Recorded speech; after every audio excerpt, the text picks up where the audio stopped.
Je veux vous raconter une histoire sur la façon dont une seule place à une cérémonie de remise de diplôme m'a montré exactement où j'en étais dans ma propre famille. Tout a commencé par un appel téléphonique que je n'étais pas censé entendre, et s'est terminé par un silence si assourdissant qu'il a fait trembler les murs.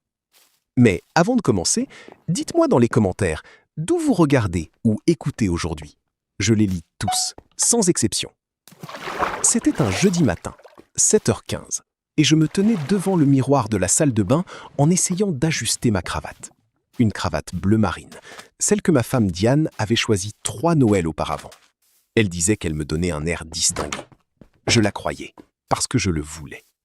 Mes mains tremblaient légèrement, non pas de nervosité, mais d'excitation. Ma belle-fille Jasmine allait obtenir son diplôme d'infirmière cet après-midi-là, à l'université Howard. 4 ans de frais de scolarité, de manuels scolaires, de blouses, de stages cliniques et une Nissan Sentra d'occasion que je lui avais achetée en 2e année, quand les horaires du métro n'avaient plus de sens pour ses gardes de nuit. J'avais tout payé.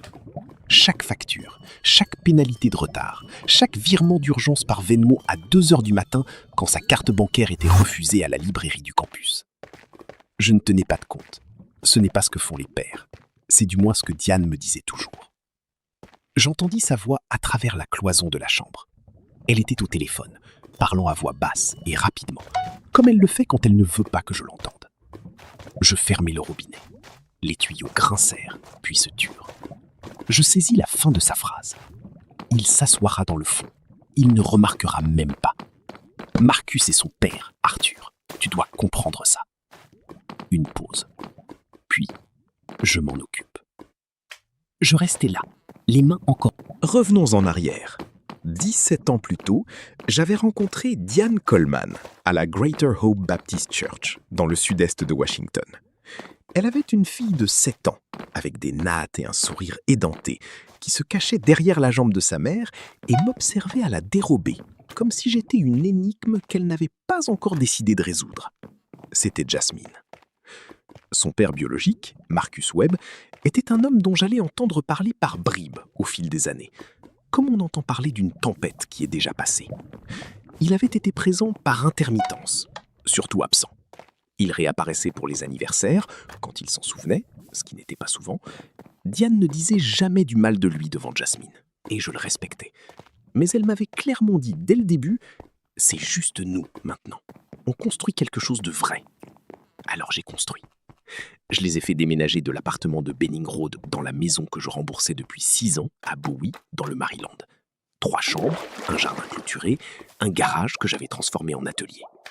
Cette maison était la mienne. Mon nom, mon crédit immobilier, ma sueur dans les fondations. Je n'ai pas ajouté le nom de Diane, non pas parce que je ne lui faisais pas confiance, mais parce que mon père m'avait appris une seule chose avant de mourir. Garde ton nom sur ce que tu as bâti, mon fils. L'amour n'a pas besoin d'un titre de propriété pour se prouver. Diane ne m'a jamais demandé à figurer sur l'acte. J'ai pris ça pour de la compréhension. C'était peut-être juste de la patience. J'ai payé les appareils dentaires de Jasmine à 13 ans. Je l'emmenais à l'entraînement de volley-ball 3 soirs par semaine au lycée de Bowie. Je m'asseyais dans les gradins avec les autres parents. J'applaudissais quand elle servait un ace. Je ne disais rien quand elle ratait. Je l'aidais à rédiger ses dossiers universitaires à la table de la cuisine, celle près de la fenêtre où la lumière entrait bien l'après-midi. Elle posait son coude sur la table, mâchonnait le bout de son stylo et je lui disais « Écris juste comme si tu me parlais ». Elle fut admise à Howard avec une bourse partielle. Le reste, c'était moi. Diane me serra dans ses bras ce soir-là et dit « C'est ce que font les vrais pères. » Vrai. Elle utilisait beaucoup son nom. J'aurais dû y prêter plus attention. Marcus apparaissait peut-être 2 fois par an. À Noël, parfois. Pour l'anniversaire de Jasmine, si ça tombait un oui. Le trajet jusqu'à la cérémonie se fit dans le silence. Diane était assise côté passager, à taper sur son téléphone en inclinant l'écran pour que je ne voie pas. Je regardais la route. On prit la route 50 jusqu'au périphérique, puis on traversa le nord-ouest de Washington en direction du campus. Les cerisiers n'étaient plus en fleurs, mais les arbres avaient encore ce vert éclatant, celui qui donne l'impression que tout est une promesse. Diane posa son téléphone quelque part vers New York Avenue et se tourna vers moi. « Jasmine va être tellement heureuse, dit-elle. » J'acquiesçai. Je le pensais vraiment. On se gara à 3 rues de Crampton Auditorium parce que le parking était plein. Je portais les fleurs, des roses blanches et de la gypsophile, les préférées de Jasmine. Diane marchait devant, ses talons claquant sur le trottoir. Le téléphone déjà de nouveau dans la main. À l'intérieur, l'auditorium était chaud et bruyant. Des familles entassées dans des rangées s'éventaient avec les programmes. Je repérais le nom de Jasmine dans le livret. Jasmine Renée Webb. Pas Coleman. Pas mon nom de famille. On ne m'avait jamais demandé si je voulais qu'il figure là. Je me dis que ça n'avait pas d'importance. Les noms ne sont que des noms. Diane me conduisit vers un rang au milieu, de bonne place. Puis elle s'arrêta, jeta un coup d'œil à son téléphone et dit « En fait, chérie, tu peux t'asseoir quelques rangs derrière ? Je garde ces places pour les sœurs de sororité de Jasmine. » Elle dit ça avec naturel, comme si elle me demandait de lui passer le sel. Elles arrivent en retard, et j'ai promis à Jasmine. Je regardais le rang, 4 sièges vides. Je regardais Diane. Elle ne s'y a pas. Bien sûr, dis-je. Je reculais de 5 rangs et m'assis côté allée. Je posais les fleurs sur mes genoux. De là où j'étais, je voyais la nuque de Diane et la scène au-delà. Les sièges à côté d'elle restèrent vides pendant 20 minutes. Puis un homme entra, grand, tempe grisonnante, veste en cuir malgré les 26 degrés. Marcus Webb. Il s'assit juste à côté de Diane. Elle se pencha vers lui et dit quelque chose. Il rit. Ils avaient l'air à l'aise ensemble, comme des gens qui avaient répété cette scène. Je le regardais sortir son téléphone et se prendre en selfie avec la scène en arrière-plan. Il publia la photo avant que le premier nom soit appelé. Je le sais pas. Après la cérémonie, je me frayais un chemin dans la foule. Diane étreignait Jasmine près de la sortie latérale. Marcus avait le bras autour des épaules de Jasmine, posant pour une photo que quelqu'un d'autre prenait. Je m'approchai et tendis les roses. Jasmine sourit. Le genre de sourire qui vous traverse à moitié avant d'atteindre les yeux. « Merci, papa Arthur », dit-elle. Papa Arthur. 2 mots avec un mur entre eux. Marcus me serra la main, ferme, assuré, comme s'il m'accueillait dans sa maison. « Ravi de rencontrer enfin l'homme qui a tenu les rênes », dit-il. Je regardais sa main dans la mienne. Je pensais à chaque chèque de scolarité, à chaque vidange, à chaque billet de $20 glissé dans la poche du manteau de Jasmine quand elle ne le demandait pas. C'est l'affaire de tout un village, non ? Je ne dis rien d'autre. Je lâchai sa main et m'écartai. Diane me jeta un regard et articula silencieusement « merci ». Puis elle se retourna vers Marcus et rit de quelque chose qu'il venait de dire. Je rentrai seul. Diane m'envoya un message pour dire qu'ils allaient dîner ensemble pour fêter ça. Elle ne m'invita pas. Le message disait « Jasmine veut un petit dîner en famille, juste elle et ses parents. Tu comprends, n'est-ce pas ? Je t'aime. » Je restais longtemps dans l'allée après avoir lu ça. Le moteur craquait en refroidissant. Les lampadaires s'allumaient un par un le long de Foxy Lane. Je relus le message. Ses parents. Je n'étais pas inclus dans ce mot. Je rentrais. La maison était sombre et si... Diane rentra ce soir-là rayonnante. Elle parla du restaurant, des larmes de Jasmine pendant le toast de Marcus, de la merveille que c'était. Elle ne me demanda pas comment j'allais. Elle ne remarqua pas le classeur ouvert dans la chambre d'amis. Elle ne remarqua pas que j'étais assis dans la cuisine avec une enveloppe Manila et un air de quelqu'un qui lit son propre faire-part. « Tu es silencieux ?» dit-elle en passant vers la chambre. « Longue journée », répondis-je. Elle m'embrassa sur le front et alla dormir. Je restai à la table jusqu'à minuit, à éplucher chaque reçu, chaque chèque, chaque relevé bancaire. 17 ans de soutien indéfaillible. Les chiffres racontaient une histoire que personne n'avait jamais demandé à entendre. L'offre arriva 9 jours plus tard. Un couple de Silver Spring, Derek et Tanya Sims. Lui était sous-traitant en informatique, elle enseignait en CM2. Ils avaient un enfant de 3 ans et un bébé attendu en août. Prêt à prouver, prêt à conclure rapidement. Denise m'appela avec le chiffre. « Ils offrent 5 000 de moins que le prix demandé », dit-elle. Je pensais à la table de cuisine, à la chaise près de la fenêtre, à la place que j'avais toujours prise sans que personne me le dise, et à la place dont on m'avait écarté sans que personne me le demande. « Dites-le moi », dis-je. Je signai les documents un mardi. Le bureau de notariat était froid et éclairé au néon. Ma main était ferme, sauf une fois, à la dernière page. Puis ce fut fait. Je fis mes cartons sur 3 nuits, en ne prenant que l'essentiel. Le palais de justice d'Upper Marlborough sentait la vieille moquette et le savon industriel.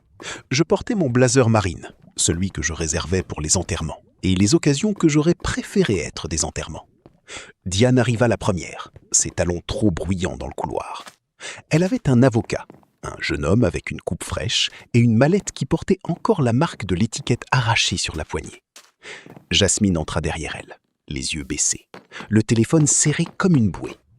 Et derrière Jasmine, il était là, Marcus Webb, bras croisés, appuyé contre le mur du fond, comme s'il avait des places de première rangée pour le désastre de quelqu'un d'autre.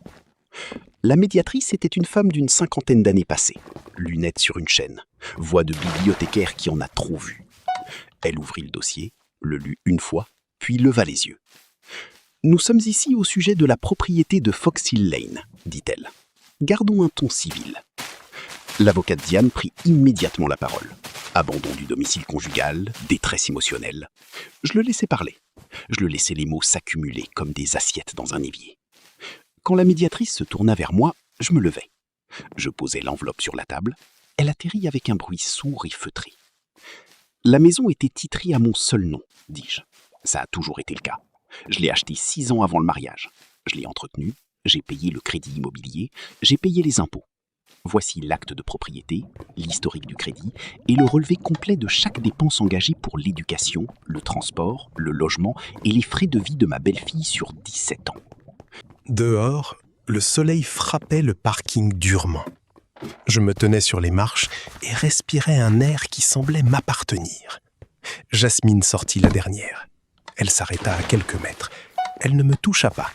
Elle ne s'excusa pas.